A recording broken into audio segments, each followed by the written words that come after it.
All right, good morning, everyone. It is the top of the hour, so we're going to go ahead and get started. If you have not yet, go ahead and introduce yourself in the chat. Tell us where you're from, teaching. We'd love to know more about you and this discussion. So we're going to jump right in with our agenda today. We're going to start off introducing the panelists today, which will be Kyle Larson. Then we'll jump into some polls we have created for you. We're going to talk about why we are asking our users to create video content for our educators and for our audience. And we'll go over the guidelines for submission. And I'm really excited Kyle today. He's going to share his tips and tricks for creating video content. Then we'll talk about how to submit this content that you are creating, and then we'll open it up to Q&A. I know there will be a lot of questions. So we'll jump right in. I'd love to introduce Kyle Larson. I am just thrilled to be introducing and working. And he's an instructional designer at Intuit. And Kyle, I would love for you to share more about your background and your expertise in this content area. Yeah, definitely. Thank you, Melissa. Good morning, everyone. As Melissa was saying, I'm Kyle. I'm currently an instructional designer at Intuit. Right now, I support QuickBooks, if anyone's heard of that, globally. So I create all the instructional training that goes out globally for sales. Prior to that, though, my background was really in education. So I started off, I was a teacher for years and years. I taught chemistry and then transitioned into STEAM, which I loved. That was always a blast, getting to work with kids and doing fun things with coding and things of that nature. From there, after teaching, I tried to a company called Code to the Future, which also has an instructional designer there, and created content around coding as well for students to start picking it up from a young age. Thanks, Kyle. It's awesome. My name is Melissa Tui. I am the EdTech and Adoption Specialist here at Ozobot, and I also am a former elementary school teacher where I helped found a school and was the founding coding, design thinking, and engineering teacher. I've also taught kindergarten and first grade, and I'm currently at UCLA in their doctoral program for educational leadership. So I have my hands full supporting teachers and just making sure that computer science and STEAM is a priority for our students. So we're thrilled to be here today with you. Just a couple of housekeeping items. I know everyone wants to know if they are muted and if their camera is off, and we just want to confirm that yes, your camera is off and that you are on mute. If you do have questions or want to participate in the discussion, you can always use the chat to start a dialogue. We have Heather in helping us monitor the chat today and other staff members. So if any, they'll be able to help you out in the chat. You can also use our Q&A feature. We'll be visiting that at the end of the webinar. You can also comment in the Q&A. So if somebody asks a question and you have some insight or advice, you can comment directly in the Q&A. Also upvote any questions in the Q&A. So if you have the same question as somebody else, upvoting helps determine which questions we should prioritize when we set that Q&A. Great, so we're gonna jump into some poll questions. We just wanna know more about our audience and what everyone's background is. So we would love to know how familiar you are with Ozobots. You should see this pop up on your screen. I see people filling it in. I'll give everyone about 20 more seconds to answer the poll question.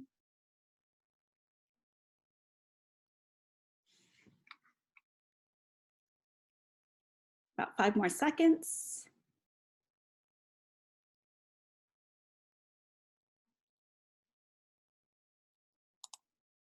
Great. I'm going to share the results. It looks like most people are Ozobot users, and there's sprinkled in a few other that are just more interested or are brand new. So I think this content is going to be really helpful regardless of where you are on the Ozobot spectrum, but it's good to know that most of our audience are current users. Let me launch the second question. We would love to know what your background and your what levels you are currently teaching. We'll give about 30 seconds to fill that out.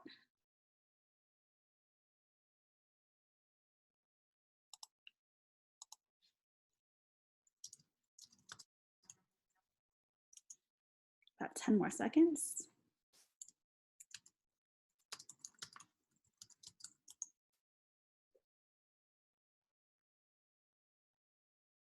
All right, it looks like we are mainly in that 3 to 5 range, but we have sprinkled throughout. We're all over, so that's great as well. Um, and our last poll question will be, what content area do you teach?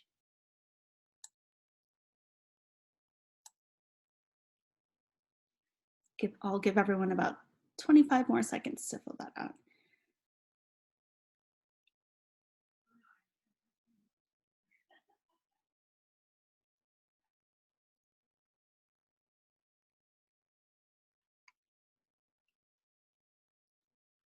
All right, great. And it looks like most of us are technology teachers, but other content areas as well. So that's great to know.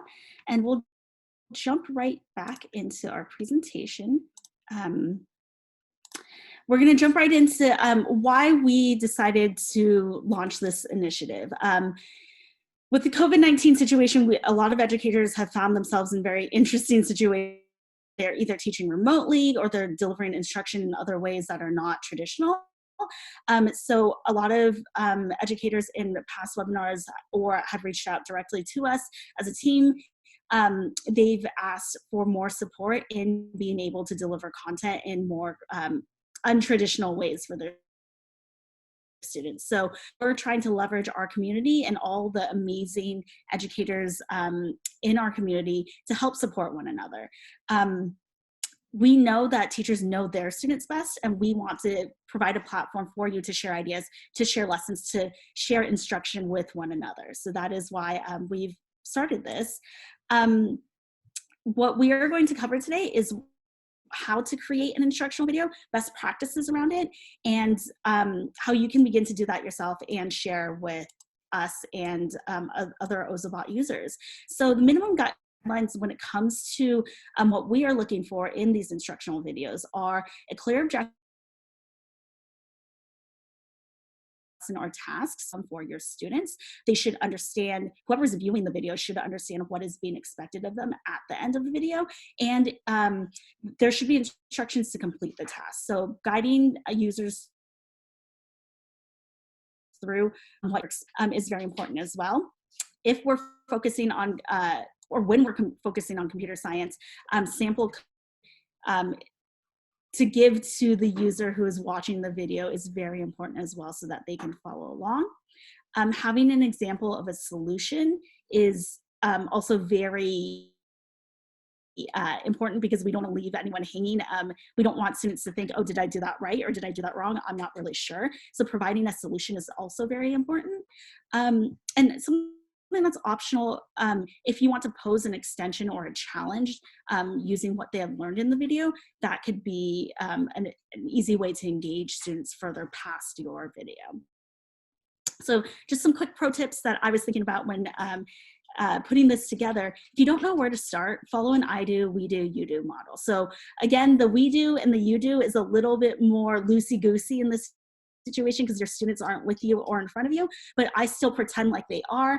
I'm going to show you a sample video where I actually ask questions, pretending like I have my students in front of me and expecting a response, right? So that gradual release of responsibility, me showing them first how to do something, doing something together, even though they're not really with me.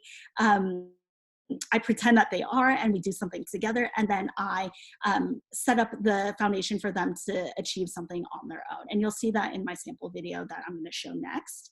Another pro tip is that if your lesson is super lengthy, break it up into multiple shorter videos. So in my example, I have created a video going through the first 3 levels of Shape Tracer. So Shape Tracer is actually 10 levels long. I have created this video. It's about 10 minutes in length, which is still pretty lengthy for an instructional video, but I go through all I just so we're going to go ahead and take a few minutes to watch this video.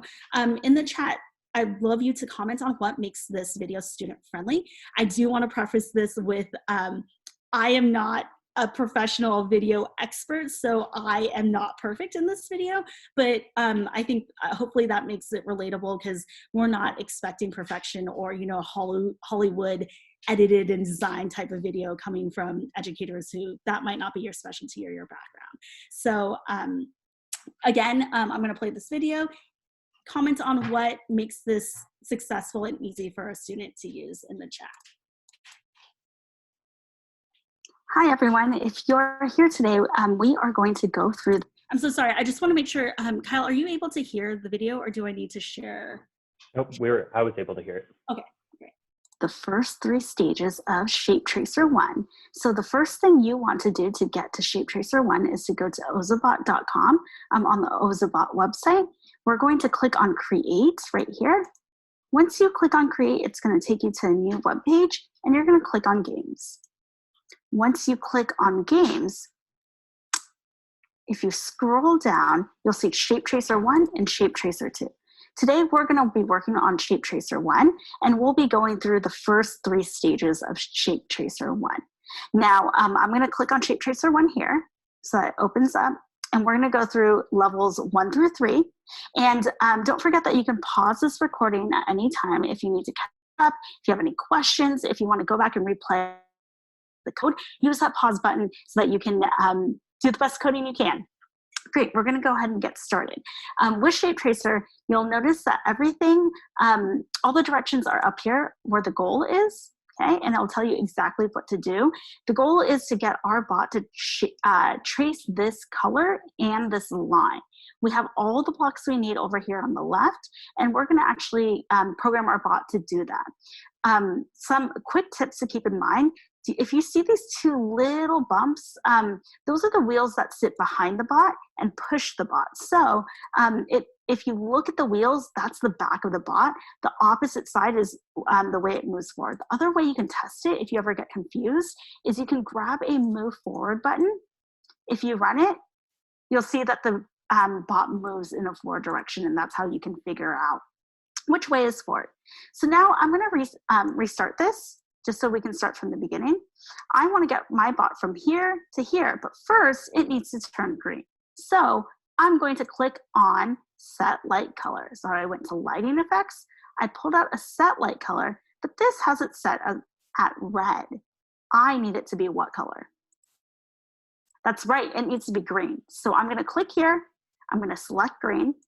And remember, when you code your bot, before it moves, you need to set that light color so that it recognizes that it's tracing that color and the shape. So then I've gotten it to glow green, and I can test my code too. So I'm going to click Run. It glowed green, but it didn't move. So I need to add a movement block. Here I have move forward 1 step. I'm going to give you a really quick hint. These dark gray grid lines, from one dark gray line to another, that's actually 5 steps. So if I want it to move from here to here to here, I know the first segment is 5. I know the second segment is another 5. So 5 and 5 is 10. That's right. So I'm going to have it move forward 10 steps, and I can choose whatever speed I want. I can do slow, medium, fast, or very fast. I'll choose medium for this round. You can see that my bot simulated tracing that shape, and now I can move on to the next step. Again, your speed doesn't matter, but your code, the light code and the movement code does need to be accurate, okay? So I did the first level for you. We're gonna go ahead and do the second level together. So here it's asking us to not only trace the red line, but now we need to pay closer attention to the movement. So we need to think about which way our bot needs to move, but before we think about that, we need to think about what color it needs to glow first. So take a look at this map. What colors do we need to get it to glow? I'll give you a hint, there's only one. So I'm gonna go to my lighting effects button. Which button should we pull out? That's right, we're gonna pull out the set light color, and it's already selected red, so we don't need to change anything because our line is red. What do we need to do next? Think about that. That's right, our bot needs to move, and it needs to move forward. So I'm gonna grab a move forward button, Do you remember how long from this dark gray line to here, how long of a segment that is? That's right, it's 5 steps. So I'm gonna change that to 5. And right now I'm gonna check my work. So go ahead, hit the run button. See if your bot makes it all the way to the first segment. Great. Now I know my bot is here and I need to think about which way it needs to go next. It can go right or it can go left. Which way should it turn? That's right, it needs to turn right. So I'm gonna have my bot rotate and it's gonna rotate right, okay? Then I know from this, the point that it's at, it needs to go all the way over here. So think about what button or what code I need to add next. I need another move forward 5 steps button. So I'm going to show you a really quick, cool trick. If you right click on any of the buttons that are in your working area, you can click on duplicate and it will actually make a copy of that code. So you don't have to go all the way back into your code and search for it. That comes in handy when there's a lot of pieces of code and there's more to sort through, but it's also a quick shortcut if you're trying to build code really quickly. So now I'm gonna test this again. So go ahead, hit play. We've gotten our bot almost all the way there. We have one more segment to go. Now it can turn right or it can turn left. Which way do you think it should turn? That's right, it's gonna turn left. So I'm gonna hit rotate, I'm gonna duplicate the rotate button. And this time instead of right, it's gonna turn left. And I know that from one dark gray segment all the way to another dark gray segment is 5 steps. So I'm gonna duplicate that button again, and then we'll run it and see if it works. So go ahead, hit the run button and see if that works on your computer. Great. Now we're ready to complete our last level for this video. And I want you to try this yourself. I want you to think about how do you get your bot to trace this line segment all the way over here. Now think about what colors you need. Remember, set the light color first and then code the movement. Now I'm going to give you a few minutes to code this yourself. You can go ahead and pull out the box in your workspace.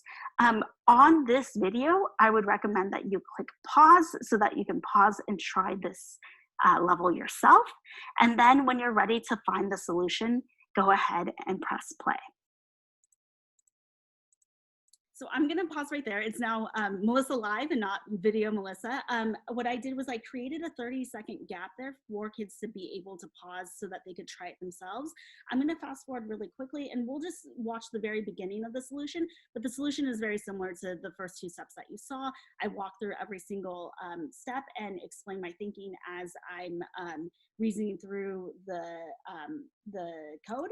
And so we'll just watch a few seconds of that just so you can get an idea of what the solution looks like. With the solution, I'll show you what the solution is. So my bot, remember, I need to code the color first. So I'm going to go to my lighting effects. I'm going to choose blue. And let's see, I'm going to guess here because this is not exactly where the gray line is. It looks like it stops a little bit before the gray line and it starts a little bit before this gray line. Let's just guess 5 steps and see where it takes us. I'm just gonna guess and check. Oh, that looks like it's about right. So now I need my bot to turn right or left. Yeah, I need it to turn right. So I'm gonna have it rotate right. And I know I'm on a dark gray line right now. So all the way here would be 5 steps. But notice the color changes to red a little more than halfway. So half of 5 is about 2.5. A little more than that is 3. So I'm going to duplicate this. And instead of 5 steps, I'm going to try 3 steps and see what happens. Oh, there we go. That's exactly where the red starts. So again, now I need to set my light color.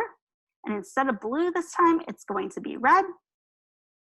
And now I need to get it to travel from here all the way to the gray, dark gray line here. I know that from here to here is 10.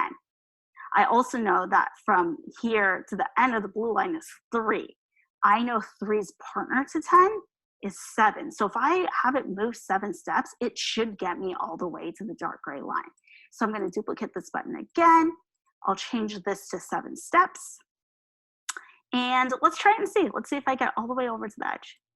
Amazing, I did. So we have one more rotate and then one more segment to travel. So I'm gonna have my bot rotate one more time, and it's gonna rotate right.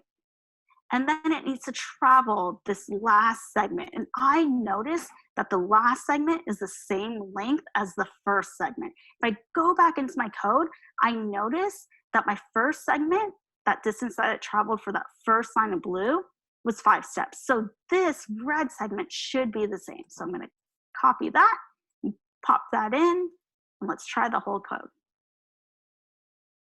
Congratulations, you have just completed the first 3 levels of Shape Tracer.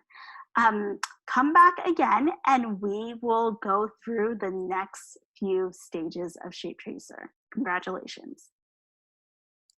Great. So I saw a few questions come through in the chat. I just want to take a quick second to answer them really quickly.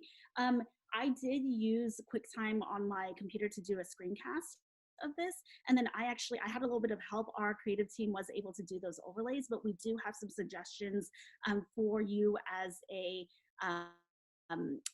user of what you can use. So what I used was, again, QuickTime Player, and I just created a screencast. But our creative team recommends obsproject.com, where you can do very similar types of editing and overlays, and it's a free and open source. So I know teachers love free and they love easy to use, and so that was what was recommended to us by our team.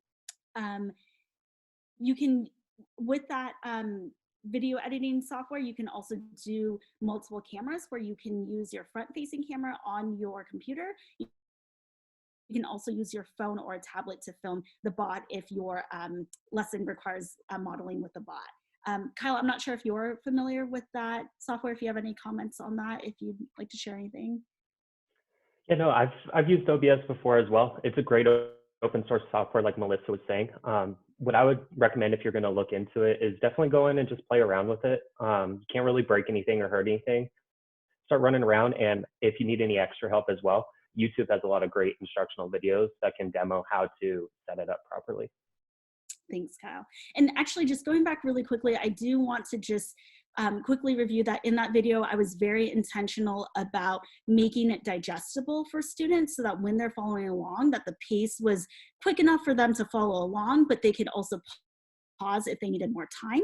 And then I was also very intentional about walking them through each step and then providing that solution. So imagine if we had created this video and it was like, oh, now try level 3, and then that was the end of it. That would probably be really frustrating for a student that either didn't get the right answer or didn't really know what to do or just needed that extra support. So we're pushing really hard to have a solution available for students just so they can be supported when there isn't necessarily an adult or a teacher around to help them figure it out.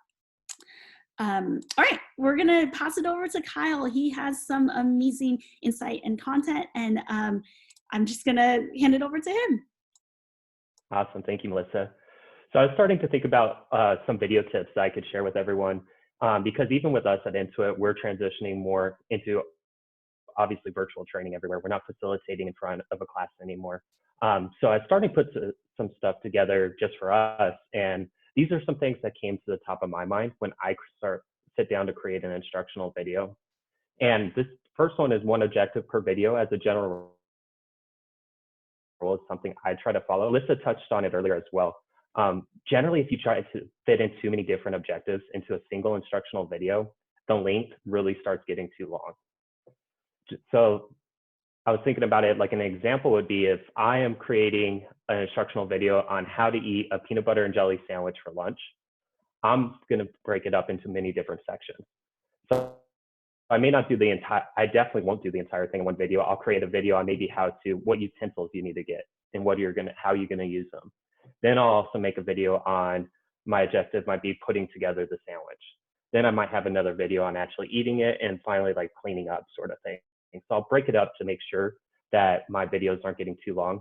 because just like a child, I get very bored easily. So anything over about 5 minutes, it loses my attention. My second instruction or tip that I came up with is always think slower is better. I find myself when I start doing recordings and different things of that nature, and even right now, I start talking extremely quickly, and that makes it hard for learners to actively be engaged and follow along. So it's okay to slow down. Make sure you're very concise but clear with your words. It's okay, like Melissa used as well, to use clear, deliberate pauses as well to really reinforce a concept. Or if you're going to ask a question, go ahead and give a brief pause. Another one is I try to prioritize clean and clear audio. A lot of times when we create instructional videos, we're so focused on what we're showing on the screen that we forget the audio, or it's in the background.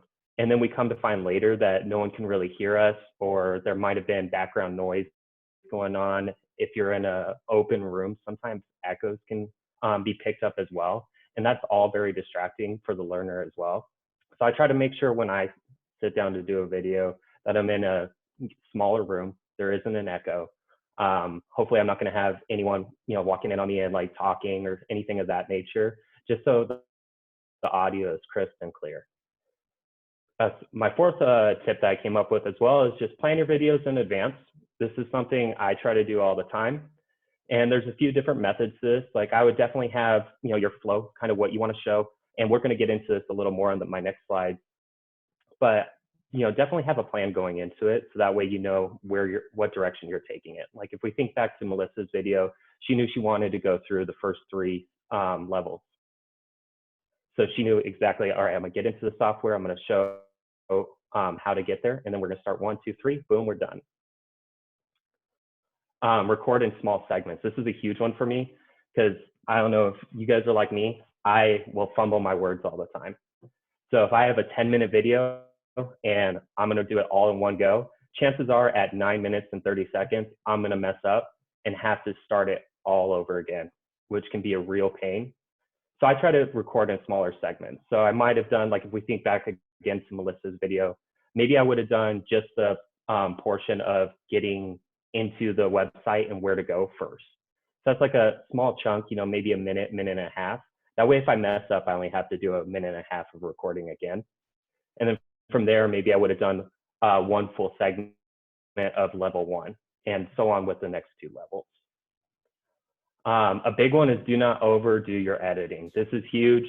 If you're going to dive into some editing and not just do the screencast, try to keep it to a minimum. Like thinking back to, again, I'm going to keep going back to Melissa's video because it was excellent. She only had minor things that would pop up and then disappear for a little bit to reinforce things. If we throw in too many different editing, too many different things coming onto the screen or too many things happening, that can take away from the overall learning, and it could distract learners as well.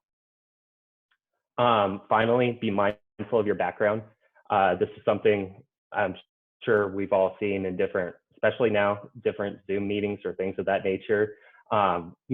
Watch what's behind you just in case. You don't want people coming in or walking behind you or things of that nature, just because it can be distracting as well. All right. So this goes back to the planning. In my world in instructional design, we have 2 different things. We have the delivery order and the developer order. The delivery order is exactly what it sounds like. If we think about an engaging lesson, it generally has a few different components that really help it be successful. The first would be a good opening. Let's just introduce what's going on. We're going to talk about our objective. Why are we here? What do we want the learners to get from this video? I always like to throw in a what's in it for me. This is something you can play around with or you could take out. It doesn't matter. Some of these things, depending on what you're trying to show, you might want to leave out. But a what's in it for me is just giving relevance. Why is it important? Finally, next would be discovery. Like, let's show them how we're going to do it. Like, this would be the I do, we do sort of thing. This is the portion where we actually teach the concept. Next would be a skill check if we wanted to add that in. So some sort of question or demonstration to show that the learner understands the concept that we presented. Finally would be a debrief and close.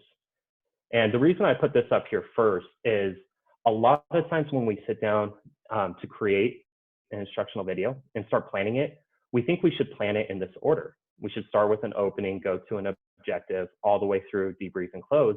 But what we found is this can actually make your video very confusing, and it may not have a clear direction. And so then if we move on to the developer order on the next slide, this is what I use day to day to actually plan my videos. So first, I always like to start with the objective. Why are we there? What are we hoping to show? After the objective, I then move on to the skill check if I'm going to have one. And the reason I do this is because any question I want to ask my learners, I want to make sure it's directly related to the objective. If it isn't, it's not a question I like to include or should include because it's not something I was teaching them. So I always move on to the skill check after that. Then I move into discovery of like, how am I going to show them? What am I going to show them? What am I teaching them? What does that look like, sort of thing. After discovery, I move into how am I going to wrap it up? What does that look like for closing it? And then once I have all of that, that's when I can think about why is it relevant? I wait till I have all that stuff because then I can show relevance. And finally, I end with the opening. And using the developer order will make your videos a lot more clear, give it good direction, and overall give learners a better outcome. Can I ask you a question, Kyle, about that skill check?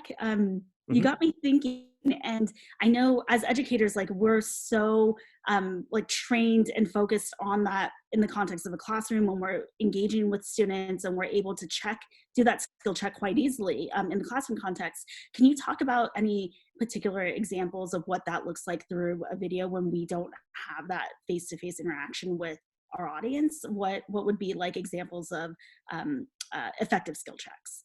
Yeah, I think a great skill checks can mean a lot of different things when we're doing videos. I think you did a great job of asking questions and then answering it, but giving that pause to allow them to start thinking and maybe and try to answer the question. I saw a comment earlier and it hit the nail on the head. It's like Dora the Explorer. You know, we're asking questions, we're waiting for that response. Hopefully, you know, students are, you know, screaming even at the computer saying, this is the answer. So that could be a little bit of a skill check.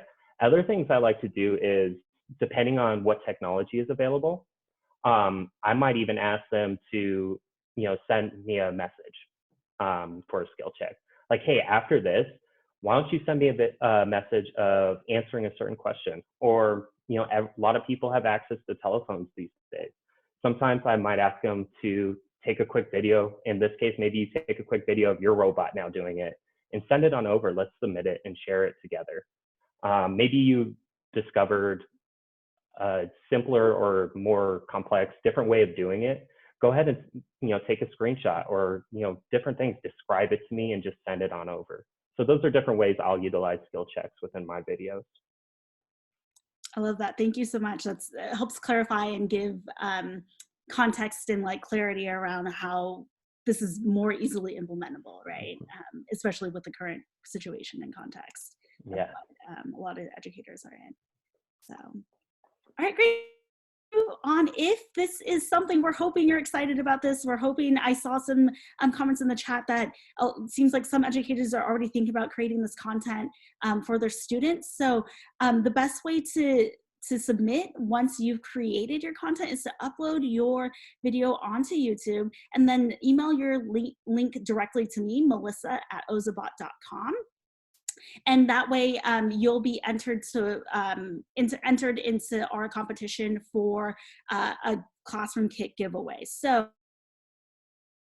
what we are going for when we review the lessons and when we're considering a winner for our classroom kit giveaway, and by the way, we're going to give away the top prize to our top winner who creates the best video will get a classroom kit, and we'll have 3 runners up that will get an educator entry kit. So we're going to be very generous with our prizes here.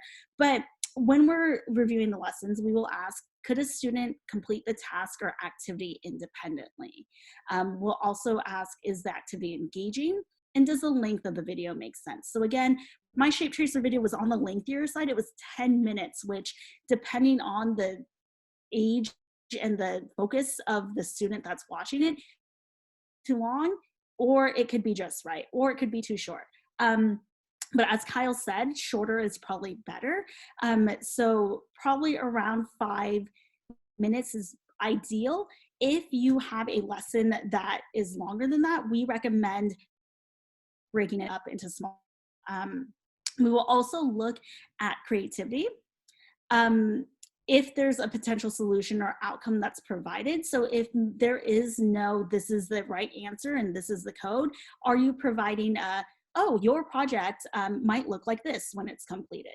Just some type of recommendation of what their final product might look like would suffice in place of a solution. We also will be looking at the utilization of our color codes and or Ozobot. So if you want to use both, you're more than welcome to do that as well. Some bonus attributes, if you link standards in your video description so that any educator that is able to view the video understands what standards align with your video, that's a bonus. Also, if you use any other instructional materials, so if you do have a slide deck that maybe you're teaching virtually and you're front loading information before students watch the video, if you create any of those materials, if they're linked in this linked in the video description, that's also a bonus as well. So just a couple quick reminders before we move on to Q&A. If you're looking to connect with other educators, I know that that's come up in the chat before during these sessions, you can join our Ozobot Academy on Facebook. It's a wonderful platform to be able to connect and share ideas with other educators. If you have been inspired to create any traditional lesson plans, feel free to get onto our lesson creator in Ozobot Classroom to submit lessons there. And if you are new to Ozobot and you're interested in learning more and would like a demo with one of our STEAM specialists, you can fill out a request at ozo.bot/request-demo. So while we do Q&A, I do want to share some contact information. If you'd like a PD certificate, please email support@ozobot.com.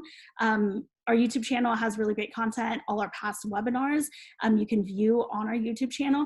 If you'd like an email of this recording, be sure to opt in on our website for updates. If you go to ozobot.com, you can opt in for updates and you will be sent all of these webinar recordings. Even if you can't attend live, that's how you can keep up to date on our content that we are sharing. If you have any questions for Kyle, our expert in video content making, you can contact him at kyle_larson@intuit.com. And now we will open it up to Q&A. So, would you talk a little bit about if they don't have bots, what their options are if they don't have Ozobot yet? Yes. So what some options there are that there are educator entry kits available on our website where you can get one bot to test it out and to create this video content if it's something that you're interested in. There's also ShapeTracer 1 and ShapeTracer 2 that you can look at on our website that you can create video content around as well. And then there's also Ozobot.com or Ozobot within Ozobot Classroom. You can create video content around any of the block-based coding content that is interesting or applicable students. Now with Ozobot.com, if you don't have a bot yet, we would highly recommend that you get that educator entry kit so that you can test the code and students would be able to see you running the code and what the final product should look like. So that would be our recommendation if you don't have a bot yet. Let's see. Oh, looks like someone's asking about my email address. That is melissa@ozobot.com, and I can add that. I can go back to that slide. There we go. Melissa, would you also talk a little bit about the subjects that they're able to make lesson videos on? Yeah, we believe in STEAM and STEAM integration. So again, one of the judging criteria is creativity. So I've seen creative lessons from everything from traditional STEAM content areas to one educator submitted a lesson about grieving, and so it was a social emotional lesson about grieving, and her lesson was all about happy memory maps. So when a student was experiencing loss of a dog or moving or missing old friends, they actually created a map of all the good memories that they had, and then they coded their bot to travel along those memories. So get as creative as you'd like. Anything that's relevant for your students in your situation will be relevant to other students and other teachers in other situations. So this is really open-ended intentionally for teachers to create the content that's meaningful to them and to their students. It looks like Crystal has a question. Does our video have to be on Blockly or Shape Tracer, or can we do color codes? Again, you can do one or the other or both. I was able to do Shape Tracer just because I just wanted to do a quick screencast, but we would love to get content on color codes on Ozobot Blockly. Having shots of the bot in the instructional video would be really great as well. Again, this is super open-ended depending on what you see as valuable for yourself and your students and other students as well. Does the lesson need to be accessible to everyone, or can it be created with specific class in mind, tapping into prior knowledge and saying things like, remember when we did that one thing? For this, I would recommend that this be as open and available to as many students as possible. Just thinking about how we want to support more teachers and more students. So if we are, if with that in mind, front loading any content that maybe you had covered in a previous class would be really a great way around that. So instead of saying, remember when we did that, maybe saying something along the lines of, do you know about A, B, C, and D, and then quickly going over that as a reminder to your current students and as a way to serve students that may not have had the specific lesson that you were referring to. Kyle, I don't know if you have any thoughts or insights into that as well. Yeah, no, you nailed it. Like, that's what I would do. I would definitely just, in like an opening, cover any knowledge that prior knowledge that they would need going into the lesson. Great. And our deadline for submission, it looks like there was a question about that. I don't think I posted it, but Cassandra, could you remind me what we decided for the deadline?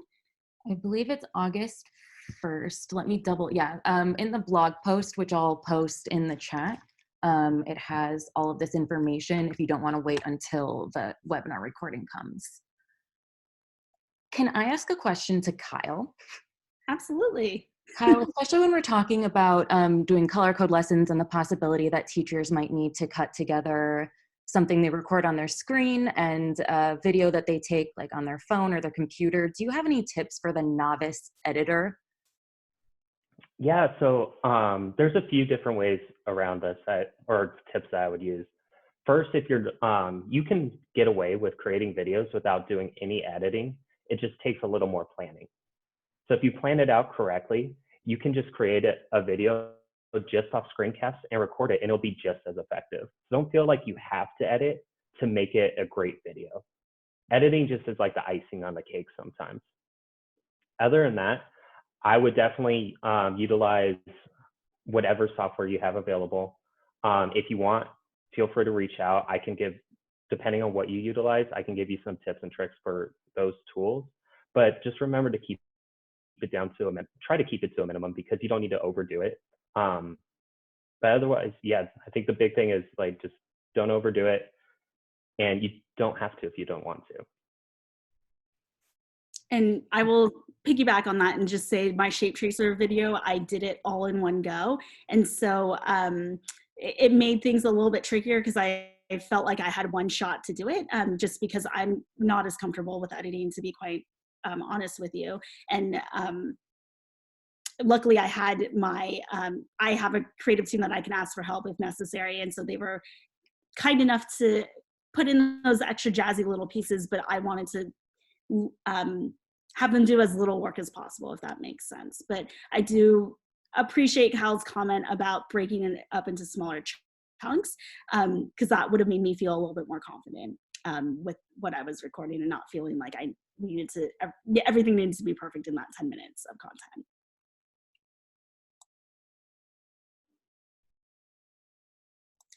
Heather or Cassandra, were there any other questions that came up during the chat that have not been answered? Let's see.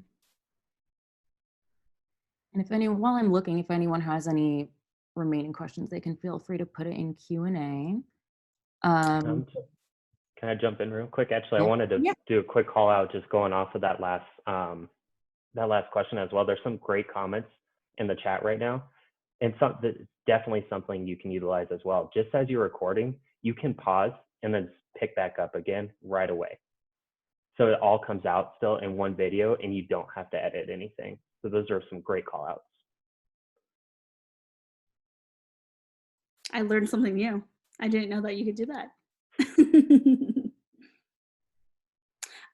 Gretchen is asking, is a slide deck required? It is not required, but it is a bonus if that's content that is helpful for your instruction and it's already created or you'd like to create it. It's definitely a bonus and an extra system of support. We're interested in supporting teachers and ensuring their success in either remote teaching or whatever teaching context or situation they're currently in. So the more resources are always very helpful, but not required.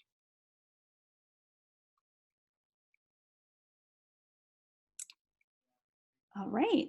I think those are all of our questions, unless Cassandra, there were any that popped up.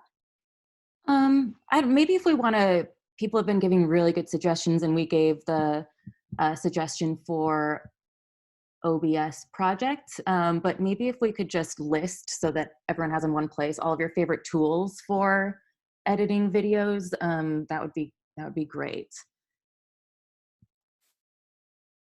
So I think Screencastify came up.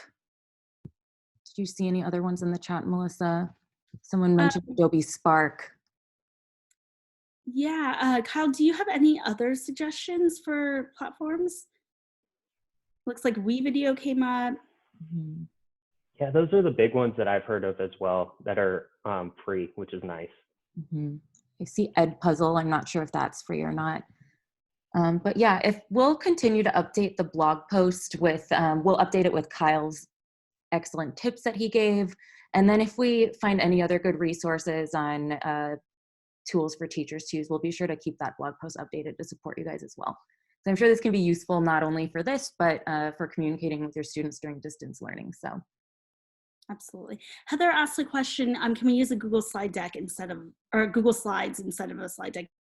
Yes, absolutely. Any type of presentation materials that are able to be accessed by somebody else through a YouTube link or URL is ideal. So that's a great question. Thanks for clarifying that.